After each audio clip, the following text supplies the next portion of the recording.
hear some cops say, I don't racially profile. And I'll say, yeah, you do. We all do. Our racial profiling has a huge impact on the relationship building between blue and black. Welcome to Undertold Verbatim. I'm Solveig Rennan for the Undertold Stories Project. We report from all over the world for PBS NewsHour. We've talked to experts and people making a difference in their communities. In this podcast, we're revisiting those undertold stories to share extended interviews we've done with changemakers around the world. But during the COVID-19 pandemic, we're having conversations a little closer to home, especially since May 25th, 2020, the day George Floyd was killed in the custody of Minneapolis police, setting off days of unrest across the country. How you doing, my friend? Good, it's all? Yeah, we're gonna get a turkey and a ham. It's time to grocery shop. I don't know if you eat pork, But Lisa Clemons isn't here to fill her own fridge. give him ham, turkey, and just our love. Amen. It was almost Thanksgiving when we followed Clemons through a Cub Foods in North Minneapolis. She was there to pick out a turkey with Kavana Sims, a mother who would have one less place setting at her table this year. Her 16-year-old son, Demetrius Dobbins, and two even younger friends died in an October 2020 car crash when police pursued the vehicle they'd carjacked. I wanted my son. I wanted them to see more than what I seen growing up. I wanted him to succeed. And once you lose them, ain't no getting them back.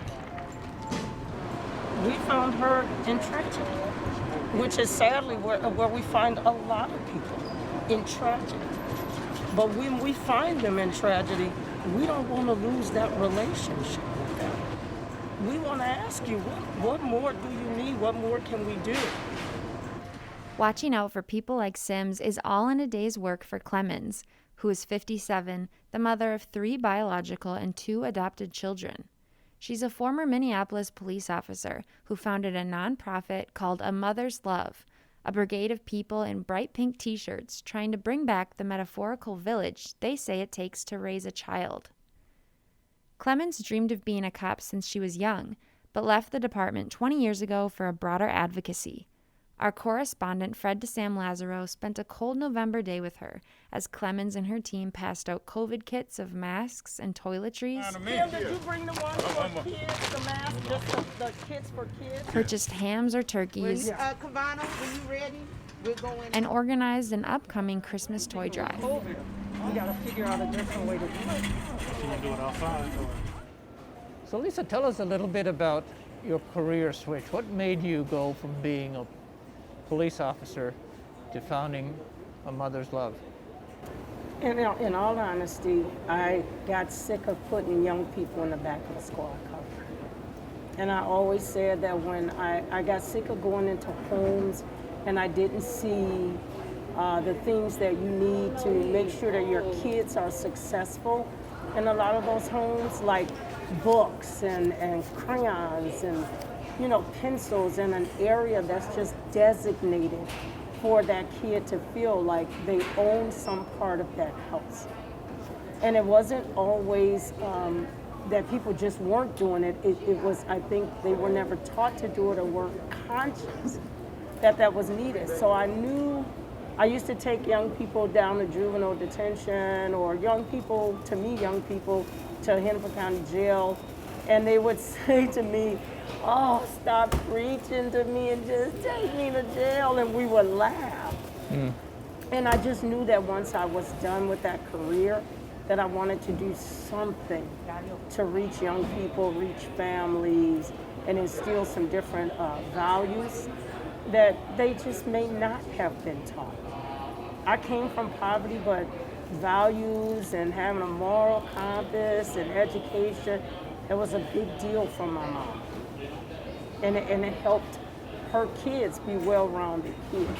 We made some mistakes in life too, but we fell back on what she taught us.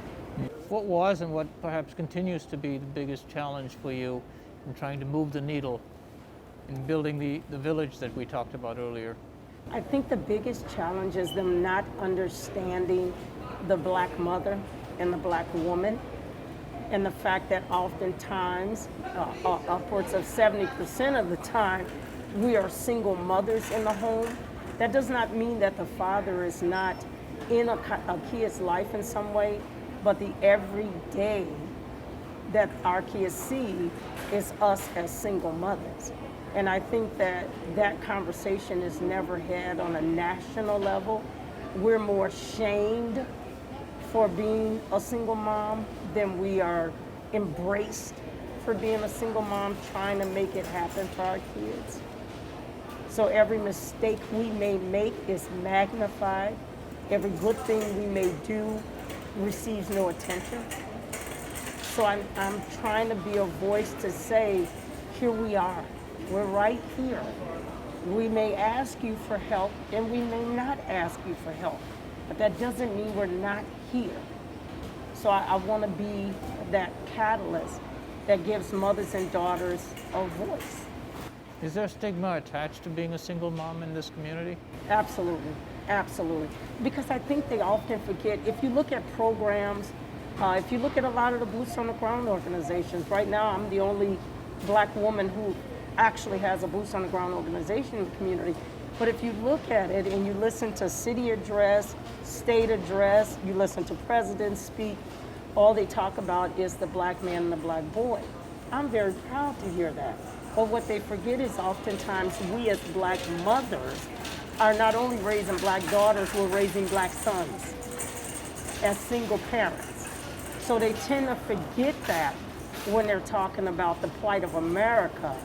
They tend to forget that those black boys who are being killed in our streets, who are being killed by the police in our streets or by us, they came from us, and oftentimes they have been raised by just us. And So what's I want to make sure that America understands that the black mother hasn't gone anywhere and we're not going anywhere.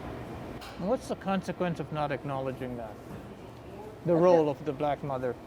Not getting us the help we need, the resources we need, the trauma care we need. Oftentimes, and any black man will tell you, why do you think the greatest holiday, the biggest holiday is Mother's Day? Why do you think our athletes say, thank you, Mom, I love you, Mom? Because we have always been there. There's fathers that hold it down by themselves too. Bravo to that. But the majority of the single parent homes are operated by mothers. Oftentimes, as black mothers especially, we won't ask you for help. A lot of it is we try to do what we can do. A lot of it is embarrassment and shame. A lot of it is we don't want to be judged. And a lot of people don't understand that. What resources do black mothers need that they don't have as they try to raise their children, especially their boys? We need mentors in the family. We need the fathers in the family. And a lot of times, it's not the father's fault that they're not in the family. A lot of times, it's our fault as mothers because we're angry at dad, so we block dad out at times. I mean, that's just truth. And fathers just move on to another relationship and forget that these kids came first. So a lot of fathers divorce the family. A lot of mothers get angry that a relationship didn't work, so you push the father out of the family.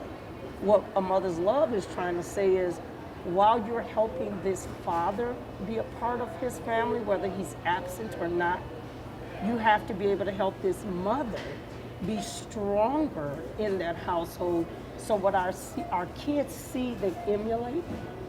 So if I don't ever get up and go to work, and I don't get up and go to school, and you don't make that a priority in my house, then it's a recipe for failure for our kids. I talked to one mom and she said, well, actually more moms, and they all tend to say the same thing.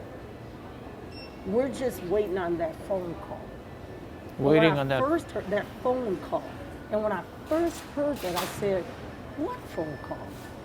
And they said either the police calling to say they've arrested my kid, or the medical examiner calling to say my child is dead.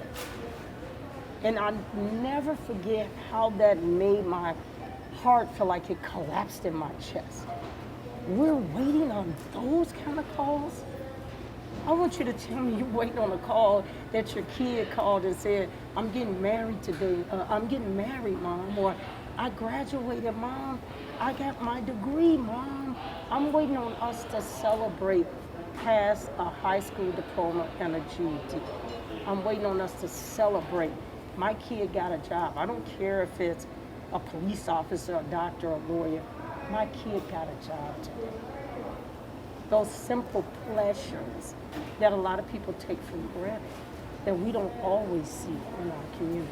I want to get us back to the here and now Minneapolis. I mean, you said that you're tired of taking kids to juvenile detention and to jail. How difficult is it for young black males, or any black males, you know, George Floyd wasn't particularly young, in this city? Talk a little bit about systemic racism as it plays out, especially from the perspective of someone who's been a cop. You'll hear a lot of cops say, well, I won't even say a lot, but you'll hear some cops say, I don't racially profile. And I'll say, yeah, you do. We all do. We all do. I don't care whether you're wearing a uniform or not. I don't care if you're a black cop, Hispanic cop, a white cop. We all racial profile. And I think the community needs to understand that's so true that. But I think for us, having power as law enforcement people, our racial profiling has a huge impact on the African American community especially, and a huge impact on the relationship building between blue and black. And it's historic. And as if we can't own that we do it, I might see some young black people riding down the street in a car. I've done that before as a police officer. I can own that and say, where'd you get that car from? I might spin around and get behind them to say, where you get that from? Because in my life, ain't no young black people driving no new car like that. So I brought my bias to that car. And that's what happens in law enforcement. But because we can't own that, we can't change that. And that's where you hear the defund the police, abolish the police. I don't ascribe to that because there's so many good cops. There's so many cops that went into it for the right reason. But you do get jaded in that job. You do get jaded. That's why relationships matter. Building relationships and keeping yourself grounded in the black community, cops have to build those relationships. Now you're talking about having more cops on the beat, community patrols, community officers, that kind of thing? Yes, that's why I think beat officers are extremely important. The worst thing Minneapolis can do, and I say this to the city council, the worst thing you can do is have cops just be 911 responders. Because that means you're gonna see people at their worst every day in your career. You are not gonna have time to build relationships, to let them see I may be wearing blue, I may have on this badge, but I'm human. I got kids who are in school just like you do. I got kids who are failing or struggling just like you do. I got kids who are addicts just like you do. Those things are not just in the black community. That's in the blue community as well. You don't hear about it, but it's in the blue community as well. Because it's human nature. So what do you think of the debate that has raged since May 25th about the role of the Minneapolis Police Department, the way it's being debated today, and 6 months since May 25th? You know, where do things stand in terms of public safety as far as you're concerned? I think that the city council, in their statements in Powderhorn Park to abolish and dismantle, I think they have set our lives in danger by doing that. I think that the fact that they don't want to work with and refuse to work with our existing chief, I've never seen that before. I've never seen that before. But the fact that they resist even working with him to make these changes. You ask a black chief to change 150 years of a culture in one term. That's not going to happen. It's not going to happen. What's going to help him is attrition. Those cops who can retire, who are still set in those mindsets, leaving. Having him be able to hire the staff, the officers that he wants, like through the cadet program, like through the CSO program, because you get more people of color through those two programs. Allowing this chief to be the chief is the only thing that's going to make things better in the Minneapolis Police Department. What have you seen this summer? What have you seen since May 25th? That's substantially different. We're still suffering the violence, but South Minneapolis is starting to see what North Minneapolis has suffered for decades. And so if God had one thing that he did in this horrible murder of George Floyd, this pandemic, this crazy city council in Minneapolis, if there's one thing God did was he brought people together. Not just black people, not just white people, he brought people together. And everybody's starting to have a voice. When before, if you went to the city council meetings, the city council members would bring in these special interest groups only when they were talking about the police budget to shut everything down. Now with Zoom, a lot more people in the community are able to be heard because they couldn't go to these city council meetings because they were working, or they felt intimidated. So now they're able to actually say what they feel and what they believe and what they want as citizens of Minneapolis. That's a beautiful thing to me. You made reference to the violence. How bad is it? And you know, you have a unique perspective as somebody who's been a cop and who lives, who's very familiar with goings on, especially in the north side. How bad has it been since May 25th? I think it's worse than it ever has been because it's impacted everybody. Even if you go to our homeless and needing shelter in the parks, when Park Board decided let's just open all the parks. Great idea, I think it came from their heart, but there was no plan. And Minneapolis is notorious for not having a plan.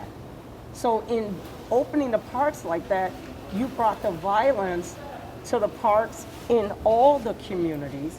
So now you have communities who haven't suffered through this gun violence, these rapes, these carjackings. You brought them in to suffer the same fate that one community endured for so long. Talk about carjackings. I mean, that seems to me to be something relatively new. I mean, we didn't hear about these very much in recent years until this year. Auto thefts have always happened, but you didn't see it on this level where it's turning into shooting people or committing homicides or young people running from the police and being ejected from a speeding car. You didn't see it on this level. It's just almost like COVID affected our brain and the decision of the city council affected our brain. And it was happening, but just not on this level. You were involved with the moms of these young men who were killed and who were involved in a carjacking. How do you deal with a situation like that? I think it's the hardest thing that we do. Oftentimes we're traumatized, people offering trauma care to people. So when I'm out helping a family, I have to put how I'm feeling about that trauma, push that down to deal with this family. And it does get hard. And you do go home and you wear this pain on your sleeve because all you think about is, what can I do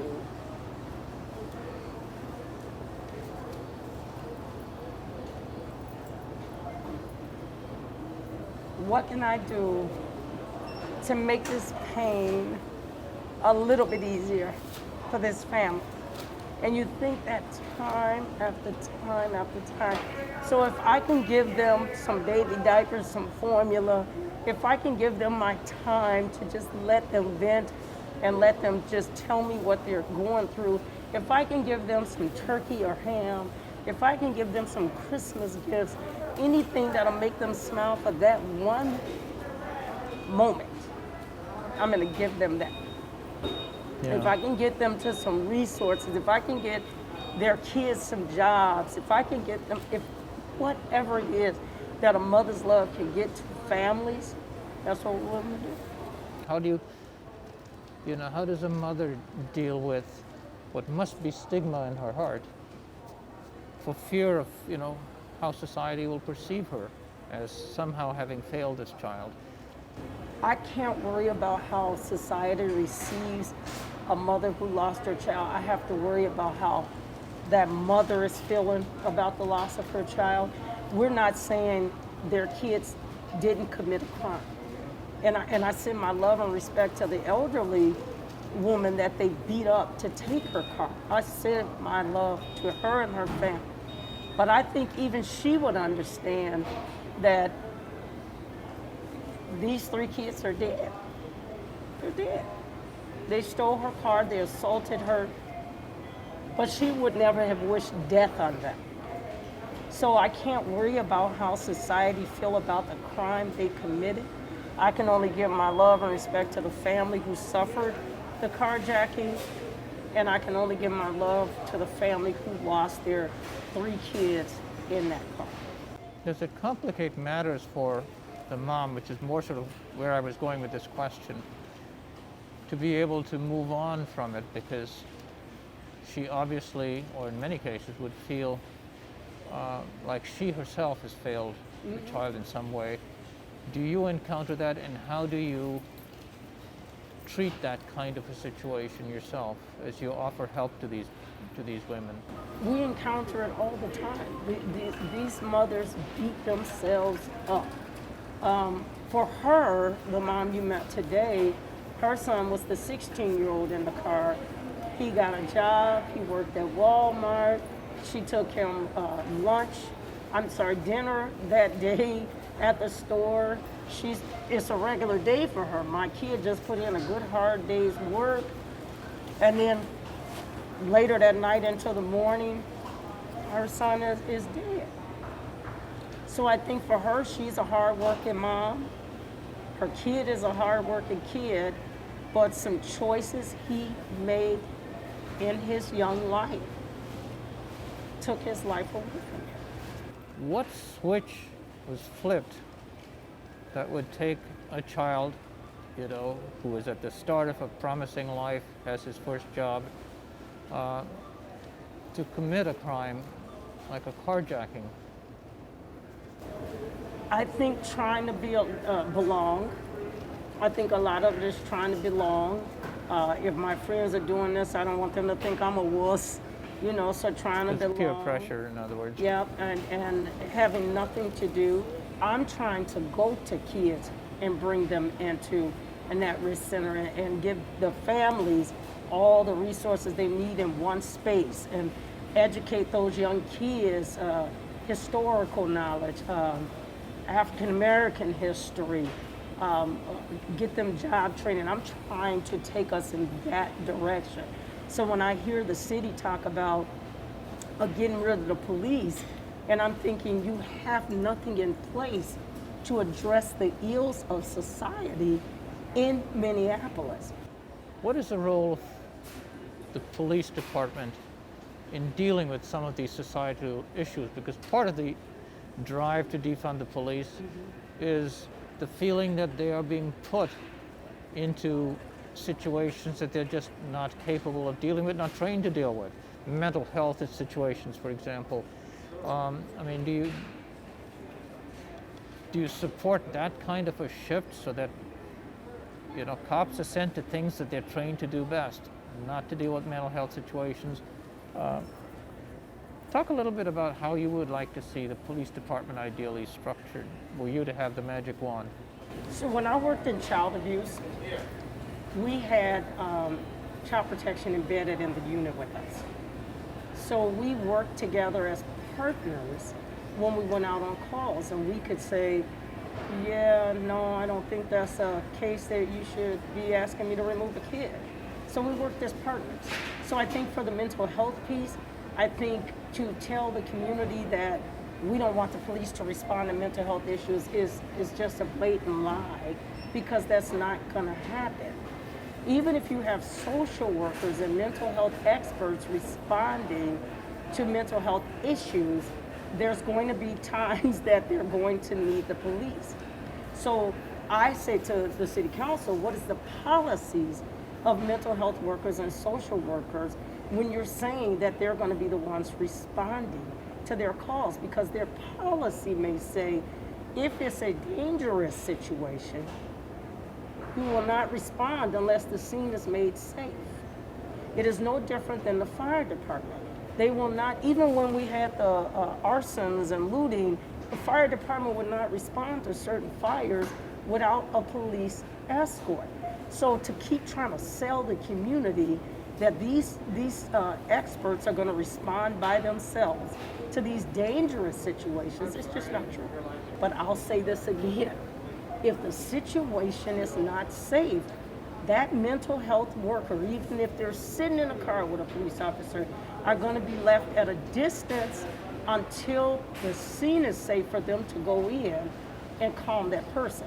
But what I don't like about the media is the fact that you don't ever talk about how many mental health calls police departments respond to every year. The only focus you have is the ones that went bad. And those are the ones we should care about. But we need to make sure that we're being honest when we talk to society. We need to be honest about it. So I'm all for partnerships. 100%. I don't care what the area is. Partnerships. And that's what we do when we deal with the police.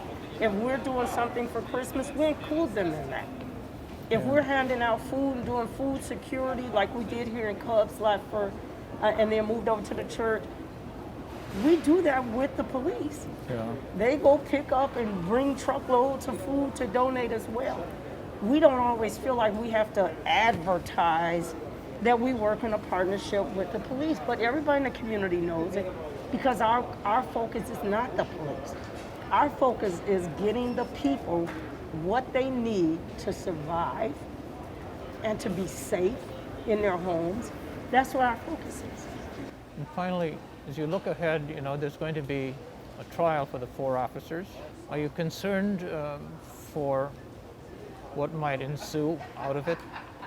I'm extremely concerned because people tend to think that our young people don't watch the news or read the paper or listen to the radio. And our young people know that we're so focused on law enforcement and getting rid of law enforcement, and we're losing our kids, losing sight of our kids and what they're experiencing. So I think that I don't want to focus on law enforcement. I'm going to say what I have to say about it. I think they're selling people a blank bill of goods, but I do think law enforcement has to change. They have to change with the time. They got to own the damage, or because I still consider myself paying back society, even though I think I was a great cop. But I think that law enforcement has to own some of this problem and get out their feelings. If I could say just one thing, when I knew I wanted to be a cop was because 3 white male cops came to my door, and I don't know if I ever told you that. When I was in Chicago, 7 years old, my mom went to court to try to get child support from our stepfather. He opted to go to jail than to pay her some child support. In the courtroom that day, unbeknownst to us, were some Chicago police officers. My mom left there crying. She came home totally sad. Sat down in the dark, and I mean, you just don't forget these things. Sat down in the dark, and here's us 6 kids watching our mom cry in the dark, thinking we don't see that she's crying in the dark. And then we get a knock on the door. My mom said, "Who is it?" "Chicago police." My mind, and I remember it to this day, was what did she do in court? And are they gonna take my mom to jail? So she opened the door, and there they were with this big box for dinner for us. They had a Christmas dinner for us. It was at Christmas, like almost Christmas Eve, but it was Christmas Eve. They knocked on our door. They had this big box with everything you needed for a Christmas dinner, turkey, ham, everything, and a Christmas gift for each one of her kids. I'll never forget my mom breaking down, thanking them, and she set out to start making this dinner for us because she had called her mom, and her mom, you know, they were poor too, so they couldn't help her. And I'll never forget, it's the reason I love the smell of onions and green peppers being sauteed on the stove, because she was making it and she let me smell it. And to this day, that is the greatest smell for me. But these 3 people, I told my mom, I'm gonna be a policeman when I grow up. She said, "You can't be a policeman because you're a girl." And she remembers the same thing. I remember I said under my breath, "I'm gonna be a policeman." And my mom said, "I laughed under my breath at you saying, I'm gonna be a policeman." She said, "With your nasty attitude, right?" So later I moved here, and my brother got beat up by the Minneapolis Police Department, and they just, I thought, were crap. What I saw them do to my brother impacted me the same way the cops in Chicago. These cops made me not want to be a cop. Then I had another incident, and I thought, Jesus, I hate these people. And I ended up just deciding I'm gonna go to school for this because I worked at 7-Eleven and the cops used to hang out there. And I had my 2-year-old kid, and I went back to school to be a police officer, and I've never regretted that decision. You know, whatever you say about good cops, the Minneapolis Police Department appears to have a terrible reputation in communities of color. Is it deserved? I think some cops deserve it. I don't think the Minneapolis Police Department as a whole deserves it. So putting all cops under an umbrella is what I think is wrong. But I think there's enough cops that should not be wearing a uniform that impacts all the good that cops do in the Minneapolis Police Department. Our interview with Lisa Clemons was originally featured in our story called Minneapolis 6 Months After George Floyd, which aired on PBS NewsHour on November 25th, 2020. To check out the full story, go to undertoldstories.org. This episode was hosted and edited by me, Solveig Rennan, and produced by Simeon Lancaster. The interview was conducted by our director, Fred de Sam Lazaro. You can find every Undertold Verbatim episode, virtual reality 360 experiences, and our entire library of Undertold news reports from around the world at undertoldstories.org. Undertold Verbatim is brought to you by the Undertold Stories Project based at the University of St. Thomas in Minnesota. As always, thanks for your support.